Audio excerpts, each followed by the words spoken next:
Peu importe de ce que va décider la Fed aujourd'hui, soi-disant la date butoir 10 janvier, soi-disant la SEC, entité que tu ne peux pas corrompre, essaye de nous faire croire qu'elle s'est fait pirater son compte Twitter, ou qu'un stagiaire aurait balancé le tweet du CIO de la SEC en avance. Tu vois, pour moi, tout ça, c'est planifié à l'avance pour pouvoir essayer de mettre la masse qui compte sur cette annonce-là de la validation de l'ETF. C'est pour mettre la masse dans la perdition. Mais quand tu es un trader chevronné, quand tu es un trader avec de l'expérience, tu sais qu'il n'y a que les fondamentaux qui comptent. Il n'y a que ça qui compte. Les news, ça ne fait que accélérer un setup. Tu vois. Hier, la fake news balancée sur le Twitter de la SEC a juste respecté les fondamentaux et ça a juste accéléré le setup pour que nous puissions, nous en tant que traders, trouver l'entrée king, comme on dit dans le jargon. Tu vois, par exemple, ça c'est le faux départ qu'il y a eu en bail hier, lorsqu'il y a eu la fake news et lorsque finalement le tweet a été rectifié, que on nous annonçait que la SEC s'était fait soi-disant pirater son compte Twitter. Du coup, la mèche s'est stoppée là. Et puis on a commencé à voir le prix aller de l'autre côté. Personne n'a rien compris, les gens ils étaient en panique. Donc hier il y a des gens qui ont perdu de l'argent. T'en as peut-être aussi qui en ont gagné, mais je pense qu'il y a beaucoup de gens qui ont perdu de l'argent hier. Parce qu'ils sont uniquement concentrés sur la news au lieu d'être concentrés sur les fondamentaux, au lieu d'être concentrés sur les setups. Ok, les news accélèrent l'analyse technique. Et tu vois, par exemple, déjà ceux qui ont de l'expérience dans le trading, ceux qui savent trader, ils ont fait de l'argent déjà avec cette petite tendance haussière, avec cette structure. Ils ont fait de l'argent avec cette structure. Ok. Les traders qui savent trader, qui ont de l'expérience, qui ont plus de 6 à 10 ans d'expérience, ils savent pourquoi ils ont fait de l'argent ici et pourquoi ils ont fait de l'argent ici. Ok. Idem pour cette zone de compression, qui d'ailleurs, si on prend le retracement de Fibonacci, comme ceci, voilà,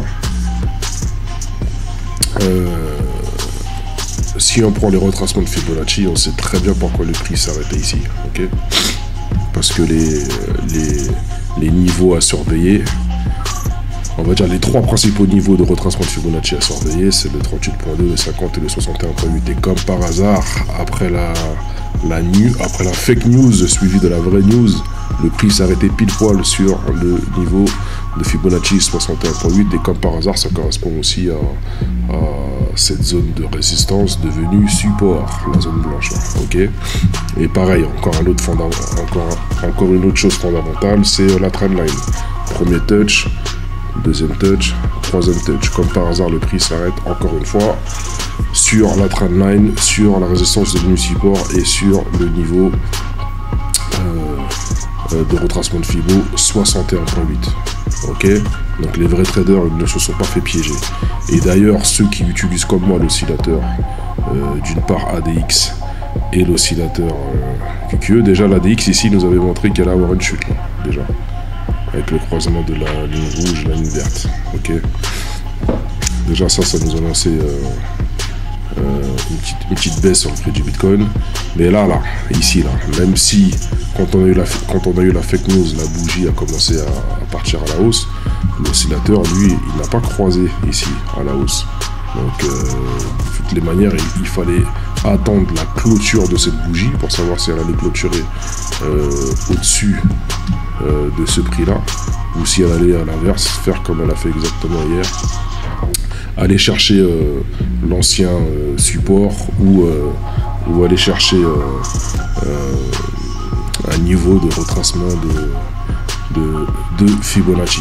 Ok, donc de toute façon, moi mon oscillateur il n'a pas croisé la hausse, donc ça m'annonçait pas une opportunité pour faire un buy. Ok, parce que c'est pas le tout de mettre tous les mois de l'argent sur le Bitcoin. Quand tu rentres sur le Bitcoin, que ce soit en mode investissement sur les exchanges ou en mode trading, quoi qu'il arrive, il faut que tu rentres sur un setup, il faut que tu rentres sur une opportunité, il faut que tu fasses une entrée king, tu vois.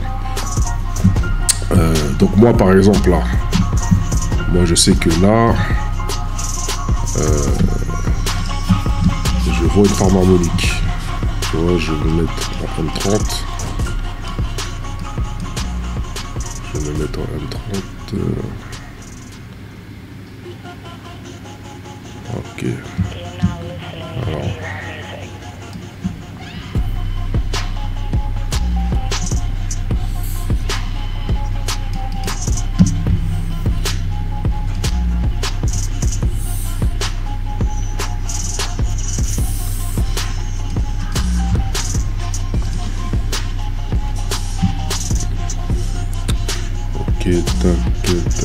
tac.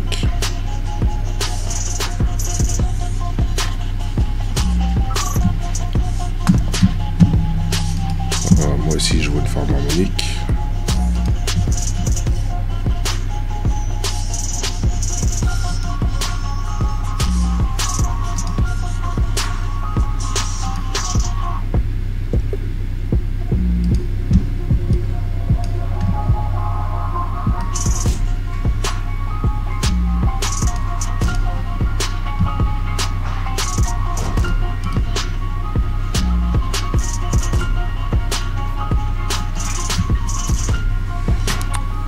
Voilà, je vois une forme harmonique. Alors je vais valider les points là pour moi avec le, enfin, d'après la forme que je vois, je pense que c'est une cipher. Je vais aller vérifier de suite les points B, C, D, voir s'ils correspondent à une cipher. D'accord. Moi ici j'ai ma première zone de support là, et là j'ai ma seconde zone de support que je vous ai montré tout à l'heure lorsque on était sur le time frame 1 heure. Ok, là on va aller sur le time frame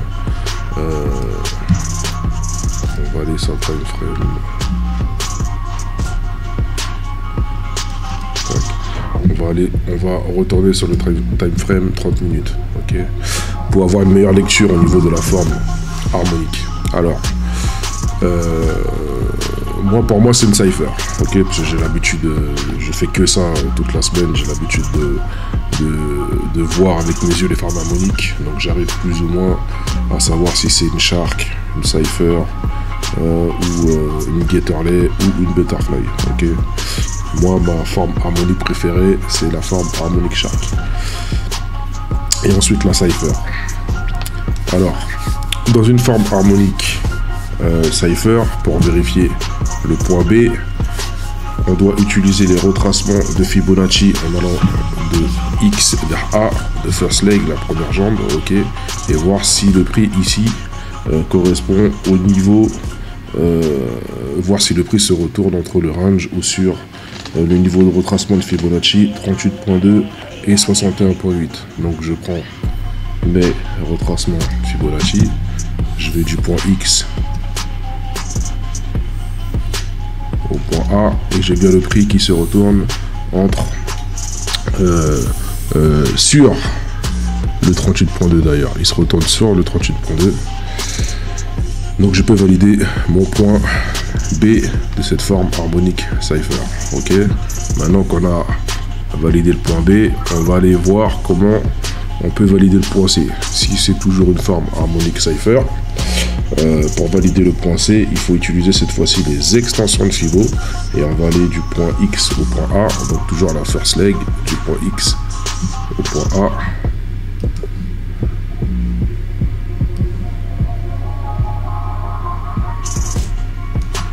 Je reviens vers le point X et je dois voir si le prix se retourne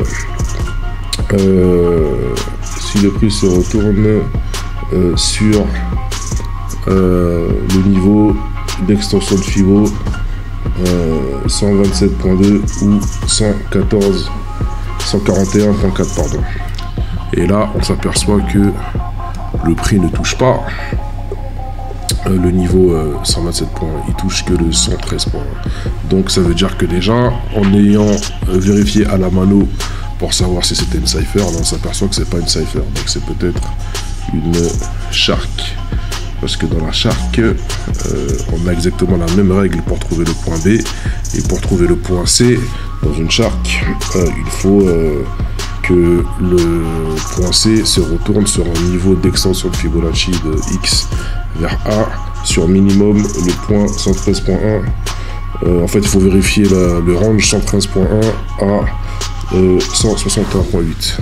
Donc déjà, en ayant vérifié le point B et le point C, pour moi, ça correspond plus à une shark qu'une cipher. Ok. Donc, on a validé le point C dans le cas où c'est une forme harmonique shark.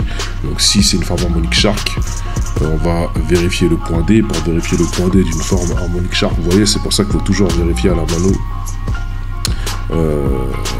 chaque point de la forme harmonique. Parce que j'ai un indicateur qui me disait tout à l'heure que c'était une cipher. J'avais aussi un autre indicateur qui me disait que c'était une shark. Mais vu la forme, ça ressemblait plus à une cipher. Mais il faut toujours vérifier à la mano. Un trader, ça utilise les indicateurs pour montrer qu'il y a une opportunité. Mais maintenant, il faut faire l'analyse technique en profondeur et vérifier chaque point pour savoir si l'opportunité est vraiment bonne et si on ne se trompe pas d'opportunité. Ok. Donc pour vérifier le point D dans une forme harmonique shark, il faut utiliser les retracements de Fibonacci. Donc il y a deux phases. Je vais d'abord utiliser la première phase. En général, si à la première phase on peut valider le point D, il n'y a pas besoin de faire la phase numéro 2. Donc dans la phase numéro 1, pour valider le point D d'une forme harmonique shark, il faut utiliser les retracements de Fibonacci en allant de X vers C. Donc on va de X vers C. Et il faut vérifier si le point D se retourne entre le niveau de retracement de Fibonacci 88.6 et 113.1. Là pour le moment le prix il s'est uniquement retourné sur le 18.6 et pas le 80.6. Donc déjà moi je sais que ma kill zone à surveiller c'est celle-ci. C'est du point alors c'est celle-ci. Voilà, c'est du point 88.6 à 113.1. Moi le 113 il est là. Et d'ailleurs ça correspond à ce support là qui a déjà été touché plusieurs fois. Donc le point X qui est sur ce support là, et ça correspond au support déjà frappé dans le passé. Et la kill zone touche aussi l'autre support un peu plus bas. Voilà, ça touche le deuxième support. Ok. Donc et même à vue d'œil avec les moving average, on a des moving average qui poussent vers le bas. Tu vois, là on a un semblant de double bottom, mais par moi c'est juste du range. Là aux États-Unis, à Miami, il est 11h51 du matin. La fake news hier, je crois qu'elle est arrivée vers 17h, je crois, aux États-Unis. Donc, étant donné que c'est soi-disant la dernière date butoir du 10 janvier, vu qu'ils avaient déjà repoussé plusieurs fois, hier ils ont essayé de trouver une idée fallacieuse pour mettre la masse populace dans le faux, on va dire. Donc peut-être que la news va arriver, ils sont capables de balancer la news à 23h ou à minuit, ou alors aussi à 17h, tu vois. Donc pour Pour moi ici il y a du range, c'est un support qui n'a pas été encore éclaté, mais si les moving average éclatent le support, il restera comme obstacle la trendline. Et si la trendline est cassée, il restera comme obstacle ces deux supports. Ok. Moi de toute façon c'est en H1 que je vais surveiller ça. Et puis aussi j'ai mon oscillateur qui n'a pas encore croisé à la hausse en H1. Donc moi c'est cette kill zone que je surveille. Alors on va aussi regarder ce que ça donne en vérifiant la phase numéro 2. La phase numéro 2 pour le point D dans la forme Harmonic Shark, vu qu'on a vu qu'avec le point C on pouvait pas valider la forme Harmonic Cipher. Donc dans une phase numéro 2, pour valider le point D dans une forme Harmonic Shark, il faut utiliser les extensions de Fibonacci. Ok, et on va aller du point A vers le point B et voir si le prix se retourne entre le range 161.8 et 224. Donc je prends mes extensions de Fibo. Je vais du point A.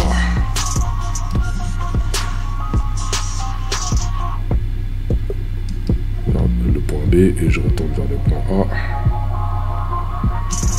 Ok. Et moi, le point 161.8, il est là. Donc effectivement, le prix s'arrêtait pile poil sur le 161.8 en utilisant la deuxième phase de validation. Et le 224, ben, il est là, ok. Donc en fait, compte, si on cumule les deux phases pour valider le point, la kill zone, voilà, la kill zone c'est tout ça, ok. La kill zone c'est tout ça. Donc on a réussi à valider le point D. On a réussi à valider le point D dans la deuxième phase pour une forme Harmonic Shark. D'ailleurs, je vais l'écrire ici, là. Boum.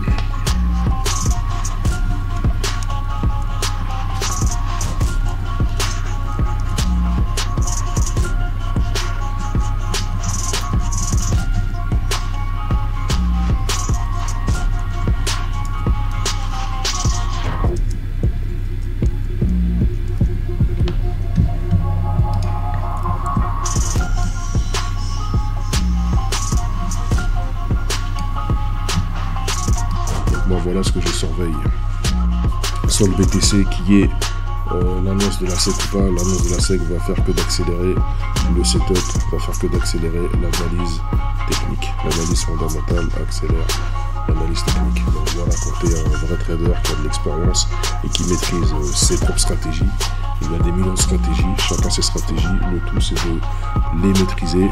Quand tu maîtrises tes stratégies, t'as pas le temps de compter que sur le fondamental. Il faut allier les deux ensemble. C'est comme ton organisme. Tu as une jambe droite, une jambe gauche. Tu as un œil droit, un œil gauche. Tu as un bras droit, un bras gauche. C'est pareil pour le trading. Le trading, il a son analyse technique et son analyse fondamentale.